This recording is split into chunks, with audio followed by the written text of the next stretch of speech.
जय हिंद सभी को। क्लास 10th के लिए आज वीडियो रिकॉर्ड कर रहे हैं और बहुत खुशी हो रही है इसलिए क्योंकि पूरे चैप्टर का एनालिसिस जो है हमने पेपर सॉल्व जो है तैयार करा है और वे पेपर जो कि पिछले साल पूछे गए थे उन सारे क्वेश्चंस को निकाल करके पेपर डिजाइन किया गया है। तो आप सारे पेपर को मिला करके आप बैठ करके बढ़िया से सॉल्व करेंगे, हर एक क्वेश्चंस को सॉल्व करेंगे। 20 क्वेश्चन आपके एमसीक्यू रहेंगे। इसके बाद के जो क्वेश्चन है वो आपके जो है शॉर्ट टाइप क्वेश्चन है।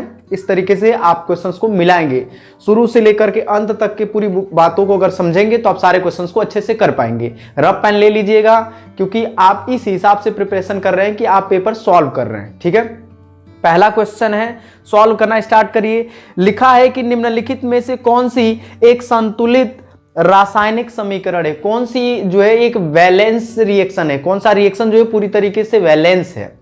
ठीक है, इक्वेशन लिखा है AgNO3 plus HCl arrow AgCl plus HNO3 है कि कौन सा संतुलित है, कौन सी अभिक्रियाएं संतुलित है। AgNO3 plus HCl arrow AgCl plus HNO3। Second part है इसका, ये पहला ऑप्शन था और ये जो दूसरा ऑप्शन है वो लिखा है NH3 plus O2 NH3 plus O2 arrow N2 plus H2। और थर्ड पार्ट है इसका C, वो लिखा है Ca plus H2O arrow CaO plus 2H2। और ऑप्शन डी है H2O2 plus H2O2 arrow H2O plus O2। ये क्वेश्चन है आपके सामने, पूछा है कि कौन सी अभिक्रिया पूरी तरह से वैलेंस है।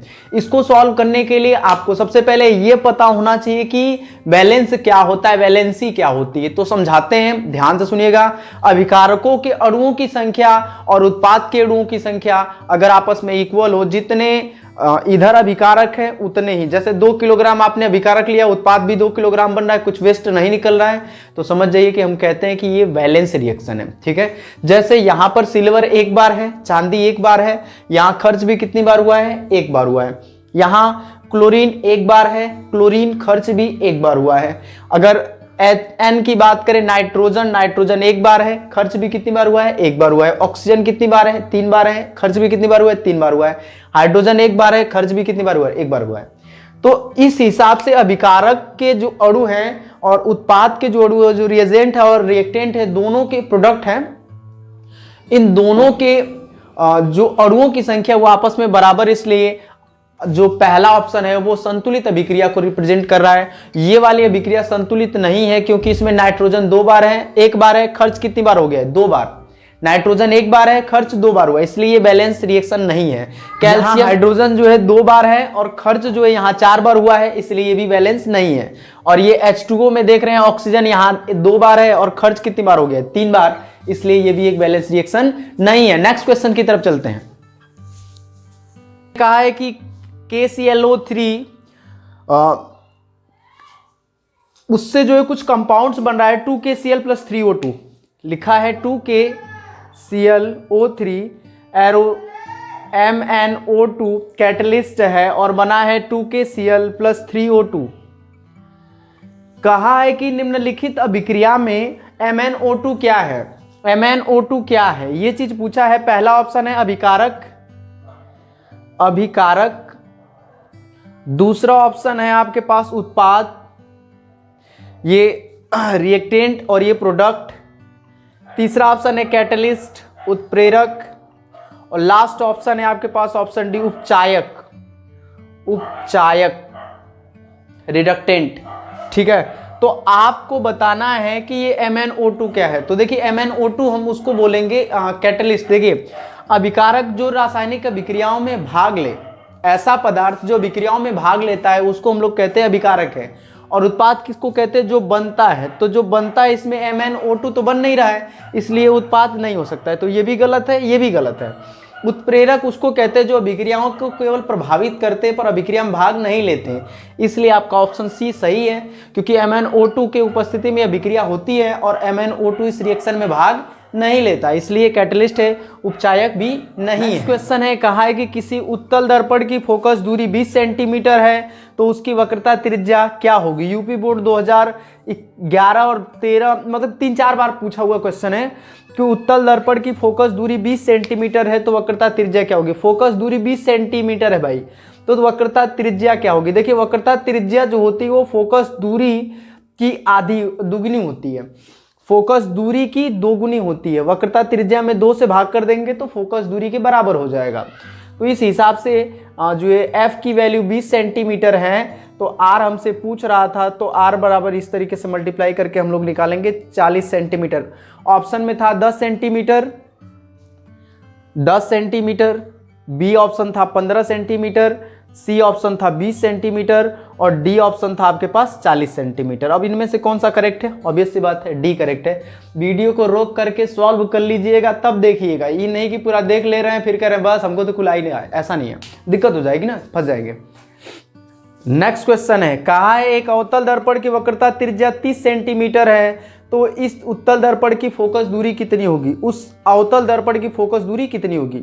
अवतल दर्पण है, उसकी वक्रता त्रिज्या 30 सेंटीमीटर है, आर की वैल्यू 30 सेंटीमीटर है, तो कहा है इसकी फोकस दूरी कितनी होगी। और ऑप्शन है हमारे पास 10 सेंटीमीटर, दूसरा ऑप्शन है हमारे पास 15 सेंटीमीटर, तीसरा ऑप्शन है हमारे पास 20 सेंटीमीटर और चौथा ऑप्शन है हमारे पास 30 सेंटीमीटर। ऑब्वियस सी बात है वक्रता त्रिज्या जो होती है आर वो फोकल लेंथ की दोगुनी होती है, इसलिए हम इसमें 2 से भाग करेंगे तो एफ आ जाएगा और आर की वैल्यू है 30/2 तो एफ हो जाएगा, एफ की वैल्यू हो जाएगी 15 सेंटीमीटर। ऑप्शन ठीक नहीं है क्योंकि एक ऑप्शन इसमें 60 होना चाहिए, 60 होता ना मजा आ जाता। क्यों? क्योंकि बच्चे को बहुत ऐसा बच्चा होता है 30 गुना 60 सोचता है तो तुरंत ऑप्शन ए मारता और गलती से मिस्टेक कर देगा, इसलिए ऑप्शन कौन सा सही है 15, तो आपका ये गलत हो जाता, लेकिन बनाने वाले ने आप पर उपकार कर दिया है। नेक्स्ट क्वेश्चन है, कहा है कि किसी बिंब का वास्तविक तथा समान साइज का प्रतिबिंब प्राप्त करने के लिए बिंब को उत्तल लेंस के सामने कहां रखेंगे। वास्तविक तथा समान साइज का प्रतिबिंब प्राप्त करने के लिए वस्तु को कहां रखेंगे। पहला ऑप्शन है फोकस पर, पहला ऑप्शन है लेंस के फोकस पर एफ पर और F1 लिख देते हैं। दूसरा ऑप्शन है फोकस दूरी की दोगुनी दूरी पर मतलब 2F1 पर। तीसरा ऑप्शन है अनंत पर और चौथा ऑप्शन डी है लेंस के प्रकाशिक केंद्र O तथा मुख्य फोकस के बीच O से F1 के बीच।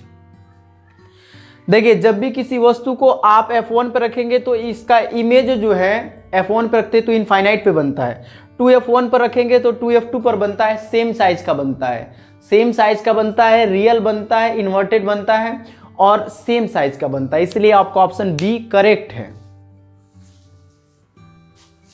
अगला सवाल ये था कि किसी वयस्क में स्पष्ट दृष्टि की न्यूनतम दूरी क्या होती है। ठीक है, रिकॉर्डिंग थोड़ी सी कट गई थी। तो किसी वस्तु के स्पष्ट देखने की जो डिस्टेंस होती है वो 25 सेंटीमीटर होती है। अगर आप उससे पास से देखेंगे तो वस्तु स्पष्ट दिखाई नहीं देगी। जैसे किताब कॉपी लेकर के आप पढ़ते हैं तो आप पास करते जाइए, जब इतना पास लेके आएंगे कुछ नहीं दिखेगा, क्योंकि स्पष्ट देखने के लिए दूरी कितनी होनी चाहिए 25 सेंटीमीटर। मीटर मत मार दीजिएगा, गलत हो जाएगा, सेंटीमीटर।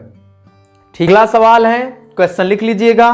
कहा है कोई कंडक्टर किसी चालक है, उसकी भौतिक अवस्था समान रखते हुए, किसी चालक की भौतिक अवस्था समान रखते हुए उसकी त्रिज्या को 1/3 करने पर उसके प्रतिरोध पर क्या प्रभाव पड़ेगा। यदि रेडियस को r के जगह पे r/3 कर दें तो उस समय उसके जो नया वाला रेजिस्टेंस है उस पर क्या इफेक्ट पड़ेगा। कंडीशन ये है कि उसकी फिजिकल स्टेट में कोई चेंजिंग नहीं कर रही है। तो समझ लेते हैं हम लोग। देखिए जो रेजिस्टेंस होता है वो एंटी प्रोपोर्शनल होता है एरिया के, ठीक है। और अगर हम यहां से कंपेयर करें तो हमको मिला πr1²। पाई तो कांस्टेंट होता है, नियतांक होता है, तो हमको इससे क्या मतलब, हमको तो एरिया से लेन देन है और रेडियस से लेन देन है। तो r1 जो होता है इनवर्सली प्रोपोर्शनल होता है किसके, रेडियस के स्क्वायर के। अब अगर हम इसी तरीके से दूसरे के लिए बात करें तो r2 तब आएगा, r2 प्रोपोर्शनल 1/r2 का स्क्वायर, ये रेडियस है और ये रेजिस्टेंस है। अब इन दोनों का अगर रेशियो की बात करें तो R1 by R2 is equals to R2 square by R1 square, क्योंकि जब डिवाइड करेंगे तो ये वाली चीज जो आपकी जो ये वाली नीचे वाली टर्म है, जैसे इसके डिवाइड में 1/R2 स्क्वायर होगा ना, तो ये चौथी टर्म है ऊपर चली जाएगी। तो यहां से मिला R1 by R2 is equals to, पहले रेडियस जो है वो R/3 कर रहे हैं, पहले की तुलना में 1/3, तो R/3 का होल स्क्वायर, और नीचे जो है वो R था तो R का स्क्वायर। अगर आप ध्यान से देखेंगे, एक बार क्वेश्चन को रीड कर लेते हैं। कहा है कि क्वेश्चन उसने बोला है कि जो 1/3 करने पर, तो यहां से हमारा रिजल्ट बन रहा है R1 by R2 is equal to R square से R स्क्वायर कटेगा और ये 1/3 का स्क्वायर मतलब 9। पहले की तुलना में R2 की वैल्यू 9 हो जाएगी, पहले की तुलना में 9 गुना, पहले की तुलना में क्या हो जाएगा 9 गुना। त्रिज्या कम करेंगे, त्रिज्या को कम करेंगे तो वो बढ़ जाएगा और यहां से रेजिस्टेंस बढ़ जाएगा। यहां से भी लगा सकते थे R की वैल्यू 3 रख करके, मतलब 1/3, तो इसका स्क्वायर तो 3 3 9, तो 9 ऊपर चला जाएगा, तो इसलिए 9 गुना हो जाएगा पहले के कंपेयर में। देख सकते हैं किसी विद्युत बल्ब पर 100 वाट और 200 वोल्ट लिखा है, कह रहा है कि इसमें अधिकतम कितनी धारा होगी। धारा का मान पूछ रहा है, आई हमसे पूछ रहा है। तो फार्मूला जो होता है, ये P दिया हुआ है, P बराबर 100 वाट, क्योंकि वाट शक्ति का मात्रक होता है, और 200 वोल्ट वो V की वैल्यू है 200 वोल्ट, हमसे I पूछ रहा है, और इनमें रिलेशन होता है P is equals to VI।